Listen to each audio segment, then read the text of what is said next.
Okay, good morning. Good morning. So today we're gonna do some basic Node.js development. So we're gonna start with the very basic development, and then we're gonna start using Node.js as an Express server, which will basically act as a web server, and do some really simple HTML just to start putting things together. Because at the end of the day, we need to start creating something. Okay, so let's have a look. I'm gonna start very simple. We're gonna really start from scratch. So have your node open. I will say go and click open. Now, if you haven't got this done before, you need to install both Node.js and npm, which you should have done already because you were supposed to be doing a course about Node.js before you started. So I'm here. I'm just going to create a new folder. You can do the same in Windows. It's exactly the same. I'm going to call it Prac 2020 week 3 so that I remember. Let's go create it. Now, what do I... Oh, okay. Just open. No, I don't care about saving this. Okay, so we have absolutely nothing here, which is what we were expecting. Now, what you can do is, if you click down here on this triangle, you can come up and bring up the tools. So the terminal is probably the most important thing that you need to know about for a developer. You will be here most of the time. This is where you would debug things. This is where you find problems. Let's go to terminal. Simple.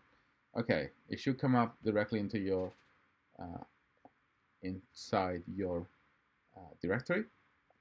If you're using Windows, you should be using PowerShell because it's the closest thing there is to a Unix shell. And if you don't know how to use the Unix shell, I go back to the usual thing. Perhaps you should think about another profession. At some stage in your life, you will need to know how to do basic Unix shell commands like list, grep, whatever. You just need to know. Anyway, so I'm here. Let's check that it is empty. And do an ls, it's empty. If you use PowerShell, it's going to be the same because PowerShell does incorporate Linux commands. Let's start with a very simple thing, which is to use npm to actually initialize this. So if you do this, then you will start getting some questions. And I'm just going to quickly modify my window so that I can see it properly. There you go. Now I can see it better. This screen that you see, that's got nothing to do. That's just my old stuff. So I've done npm init. And what is the package name? Nah, you can leave it all normal. In the tx, yes, you can just keep on going through it. It's better if you put your stuff in because this way you get into the right state of mind, but you can go through without doing anything. Is this okay? Yes. Alright, so now this should be generated. Now the package.json is basically metadata that describes your application. Is things that people can see to actually see what you are doing. Now, we're going to start with the most simple thing possible, so we don't need any packages or anything. So let's create a new file. We're going to call this, let's see, we're going to need it later anyway, so let's call it server.js. Okay, and let's start a few things. So nothing like have been applied to server, yes. Code will basically realize that it's a JavaScript file and will give you some highlighting. Okay, server.js. Let's start with the usual thing that every programmer should start with, which is hello world.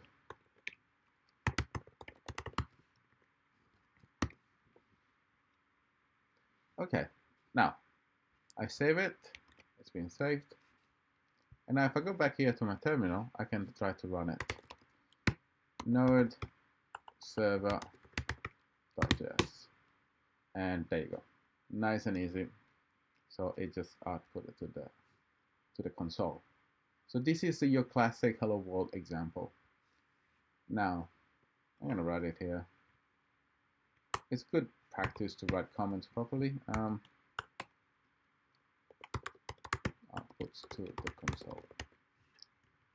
Now let's do now a function. Now I'm using vanilla JavaScript, the very basic version, which is the one which is the most similar to probably programming languages that you have used before. Nowadays we have ECMAScript 5, 6, 7. We have big fat arrows. Things are much different nowadays, so I'm gonna use the very old style just because it's easier for people to transition and for me to explain. Now let's do something very simple, which is let's create a variable. So var name equal Alessio, and that is how you create a variable. That should be very simple. Now in JavaScript, the nice thing about it is that it is absolutely not tightly scripted, so it's not hard scripted. So it's not hard typed, so you can write any variable. You don't need to initialize it.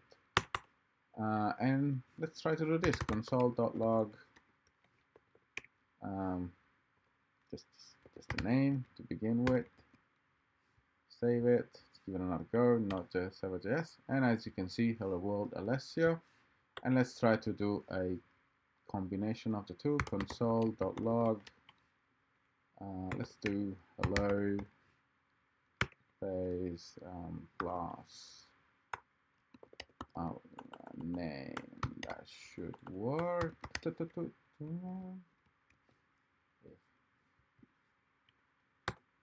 And as you can see, it worked perfectly. So that's how you run variables. The next part is how to write a simple function. So a function, as you know, is a code that you're going to utilize over and over and over. So if I'm running a large program, I probably want to log all of my activities. And what we want to do is probably not write console log all the time. So we probably just want to create a log functionalities. So let's do that. Let's call it var log equal function. And this is the structure of a basic function in JavaScript. Now here you can put your variable, so your argument. Let's say, I want to say message. And the next part would be, what do you want it to do? Let's make it look pretty. Console.log. Then you want to say log. Maybe here we want to put the time. Let me see. It's not like I remember. Time equal date dot now, I believe. And that I'm sure it will not come up pretty, but it should give us some sort of an example of what it should look like. Let's say log, and then we say time plus time plus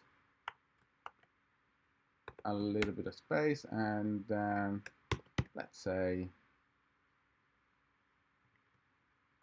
message. Okay.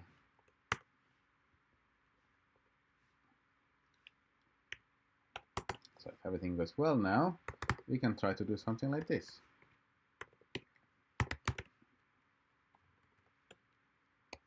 Everything is going fine.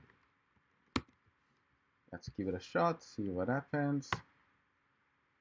There you go. We can probably make this, give it a space here, just to make it look prettier. Time, probably we can try to modify this. If you guys want to do a little bit of modification there, let's see. I guess JavaScript time. Let's have a look what we can do. W3 school is always the best way to handle things. Let's see. Date.getTime.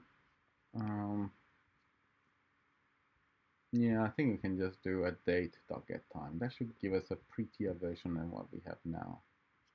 Let's see. Date.getTime. Give it a shot. Okay. date.getTime. So that should have worked. I'm not really sure.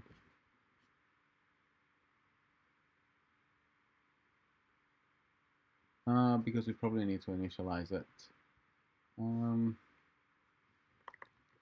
I think this is how it works. New date, and then we can do time equal time.getTime.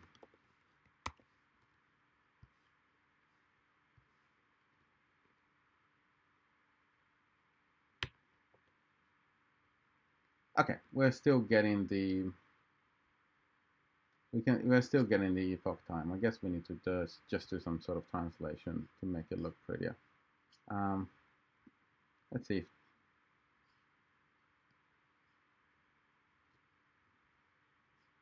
So there's a whole bunch of ways to do that. I show you. So which one is the best way to do it? I think we can do it to UTC or something.